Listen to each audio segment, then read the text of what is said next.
On a tous vu un film en se demandant comment il a bien pu exister. Et bien souvent, la personne qui détient la réponse, ce n'est pas le réal, ni même le producteur. Non. Aujourd'hui, on va s'intéresser à ce métier de l'ombre, celui de directeur de production.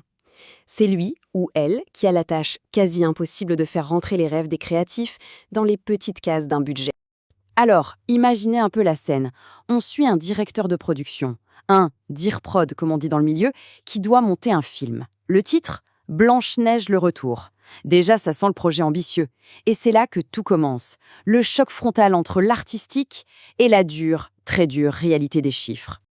La journée démarre sur les chapeaux de roue. Le régisseur général déboule, tout fier avec la liste des décors du réalisateur.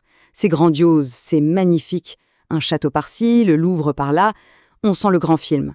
Mais on sent surtout que chaque ligne de cette liste, c'est un potentiel trou dans le budget. Et voilà la question, celle qui met tout le monde mal à l'aise. Le régisseur, lui, il est pragmatique. Il demande juste avec quoi il peut jouer.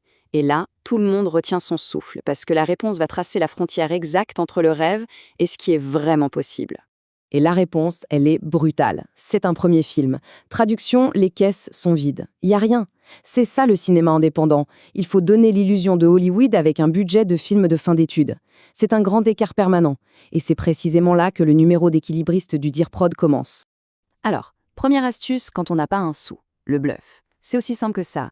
Le dir-prod dit à son équipe « Mentez, balancez des grands noms, faites miroiter des stars, n'importe quoi pour avoir les lieux de tournage à l'œil. C'est le système D, mais version cinéma. La réputation, parfois, ça vaut de l'or. » Bon, maintenant on entre dans le vif du sujet, le vrai métier. Le dir-prod, son job, ça va être de passer sa journée à dire non. Il va devoir couper, négocier, raboter. C'est une sorte de démolition contrôlée de la vision du réalisateur, mais c'est absolument vital pour que le film puisse ne serait-ce qu'exister. Premier coup de hache, le temps. L'assistant réalisateur arrive avec son scénario de 300 pages, une vraie saga. Et le dir-prod lui met un mur en pleine face. 20 jours de tournage, point barre. Pas une seule heure sup. Et là, ça veut pas juste dire couper 2 ou 3 scènes. Non, ça veut dire qu'on risque de changer l'âme même du film. Deuxième round, le casting. Le réal, il voyait sa Blanche-Neige, il voyait Sophie Marceau. Évident. Sauf que le budget, lui, il voit Irène Trucmuche. Une actrice formidable sans doute, mais que personne ne connaît. C'est la douche froide. Dans ce jeu, l'argent a toujours le dernier mot. Et le plus fou, c'est que rien n'est sacré. Vraiment rien. Même les 7 nains.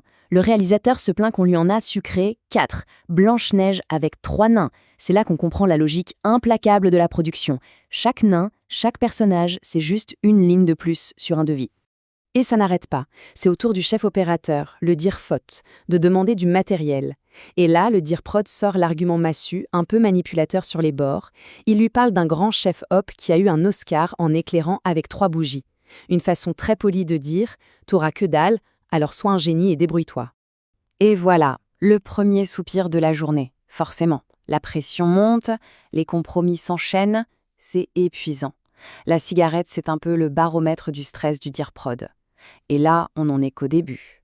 Mais ce serait trop simple si le job s'arrêtait à son propre film. Non, un coup de fil va tout interrompre et nous montrer une autre facette du métier, celle de mentor, de grand frère, ou plutôt de pompier de service pour les plus jeunes. À l'autre bout du fil, c'est la panique totale. Un ancien stagiaire, devenu dir-prod lui aussi, est au bord de la crise de nerfs. Son tournage est planté. Tout le matos s'est coincé à la douane cubaine. C'est le cauchemar absolu, le genre de situation où les cours de cinéma ne servent plus à rien. Et là, la réponse du dir-prod senior, c'est de l'or en barre. C'est tout en manuel de survie. Règle numéro 1, on n'abandonne jamais le navire. Règle numéro 2, si ton matos est bloqué, c'est que t'as pas été assez généreux. Et la règle d'or, la numéro 3, oublie les chocolats, sors les dollars. Ça ne s'apprend pas à l'école, c'est la loi du terrain.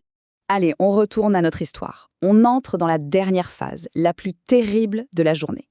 Le rendez-vous avec le producteur pour présenter le devis final. C'est le moment de vérité. Des semaines, des mois de travail qui vont se jouer sur un seul chiffre.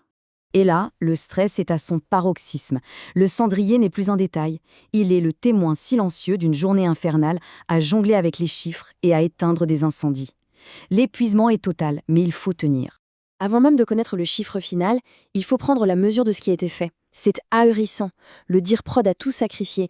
Les techniciens ont accepté des salaires ridicules, les acteurs sont payés au cas où le film marche, le réal ne touche rien, on a même délocalisé le tournage en Albanie. Il a littéralement retourné chaque centime. Voici le chiffre. L'objectif.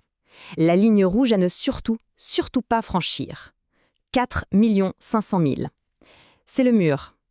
Tout le travail de cette journée n'avait qu'un seul but, passer en dessous de ce chiffre. Et le verdict tombe. 4 597 000 et 12 centimes. C'est presque ça. C'est tellement proche. Mais ce n'est pas ça. Les 97 000 de trop, d'un coup, pèsent une tonne. Le silence dans le bureau doit être absolument assourdissant. Et on arrive à la fin, la conclusion de cette journée de dingue.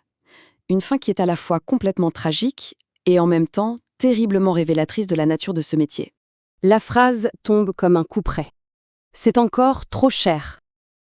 Tout s'effondre. Une journée entière de bataille, de stress, de négociations, de sacrifices, tout ça balayé, anéanti en une seule petite phrase. C'est fini. Sauf que, non. C'est là que tout devient absurde. Le producteur, lui, est déjà passé à autre chose. L'échec est déjà digéré. Demain, on recommence. Un nouveau scénario, un nouveau rêve à faire rentrer dans des cases. Le cycle ne s'arrête jamais. C'est le mythe de Sisyphe, mais avec un smartphone et des post-it. Finalement, la vraie question, c'est de savoir pourquoi. Pourquoi ces gens de l'ombre s'infligent ça jour après jour?